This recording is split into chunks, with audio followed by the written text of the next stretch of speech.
আমের টাইমে আমার তো আম খেতে একদম ভালো লাগে, আর বাড়িতে একদম তো পাকা আম ছিল, তাই ভাবলাম যে চলো আমের একটা কোনো রেসিপি করা যাক। সেই জন্যই ভাবলাম যে প্রথমে কী রেসিপি করবো, দেন ভাবলাম যে চলো তাহলে পাকা আমের আমসত্ত্বই তৈরি করা যাক আর তোমাদের সাথে শেয়ার করা যাক।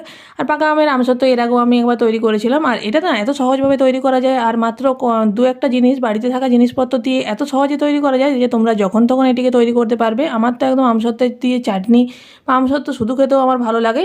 চলো তাহলে রেসিপিটি শুরু করা যাক। আমগুলোকে ধুয়ে নিয়ে একদম তার মধ্যে থেকে একদম শাঁসগুলোকে বের করে নিয়েছি, দেন ভালো করে একদম ব্লেন্ড করে নিয়েছি। আর ব্লেন্ড করার পর জাস্ট কড়ার মধ্যে ওই ব্লেন্ড করা আমটি দিয়ে তার মধ্যে একটুখানি চিনি দিয়ে লেড়ে ছেড়ে নামিয়ে নিলাম। দেন যে পাত্রের মধ্যে আমি এটিকে শুকোতে দেবো সেটার মধ্যে একটুখানি তেল লাগিয়ে নিলাম যাতে লেগে না যায়। দেন তারপর এটা ভালো করে দিয়ে দিলাম। দেন একটুখানি থালাটা লাড়তেই দেখো পুরো একদম থালার শেপে চলে এলো। দেন একটুখানি রোদে দিলেই এটা তৈরি হয়ে যাবে। আর এখন যা রোদের তাপ তাতে একদিনেই তো একদম তৈরি হয়ে গেছে। আর দেখো কতটা সুন্দর হয়েছে, দোকানের থেকেও দারুণ হয়েছে। তোমাদের কার কার আমার মতো আমসত্ত্ব খেতে ভালো লাগে অবশ্যই কিন্তু কমেন্ট করে জানিও। থ্যাঙ্কস ফর ওয়াচিং, সাবস্ক্রাইব করো, বাই।